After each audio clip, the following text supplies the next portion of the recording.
And following the announcement of Jon Moxley defending the IWGP World Heavyweight Championship against Powerhouse Hobbs on Dynamite, Tsuji has said that AEW lacks respect for the IWGP and just wants to exploit New Japan. Goddamn. So I think, I can't remember what faction he's in. I think right here, that's Los Faction Ingobernable Japan or whatever the f it's called. You guys are like, Phil Marks, you're a mark. And I know I am. But yeah, this guy just goddamn buried AEW right there. Tsuji, I'm not entirely familiar with him. Has a cool look if that's him. Hopefully he's a worker or something, a wrestler. But we're about to get into Dave Meltzer's moment here. But before we do, someone else buried AEW. And he's a legend in the game, and Dave's going to cope about it. So that's the funny part we're about to get into. And here's the quote from Goldberg, but I actually have the audio right here. Here is Bill Goldberg right before we get into Dave Meltzer coping. Here's Bill Goldberg explaining why he wouldn't join AEW, even though he's had numerous offers, etc., etc. And this was on 93.7 The Ticket. So like domestic radio somewhere.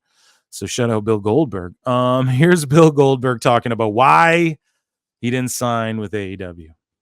I'm just kind of curious if you've ever had a conversation with Tony Khan about ever joining AEW at any point. I'm just kind of curious if that conversation ever even took place. I've talked to him a number of times throughout the past, but and this is where you're going to get the most blunt answer you're going to get from me. The product's too cheesy. The product is too cheesy. It doesn't deserve to have, whatever. It's not, you're really going to get me going. But if there was a comparable viable option as a competitor that would allow me to still look myself in the mirror after I was a member of Jesus Christ, their roster, yeah, then it would be a consideration, but not a chance. I'm just kind of curious if you've ever. Yeah, so Goldberg just fucking buries AEW right there. Now, some people are saying it's sour grapes. It's because Tony won't sign him for the money he wants. It could be some of that because Goldberg's a bit of an ego guy. But I don't think it's all that. I think he is right about just like it's kind of cheesy and just the fact that because he does have a bit of an ego, like, okay, he wants to come in and who am I working with? Like Goldberg's not just going to like take the money. Like, okay, the guy represents Goldberg, does everyone's deals like Jericho's deal and I think Omega's deal and everyone. Eric Bischoff's clowned on it. I think it's Barry Bloom. He's like, Barry Bloom's taking more money for Tony Khan than anyone, He makes a living off it. So Goldberg's not just like trying to burn that bridge entirely. I think maybe just WWE hit him up and like, you don't want to do that or something.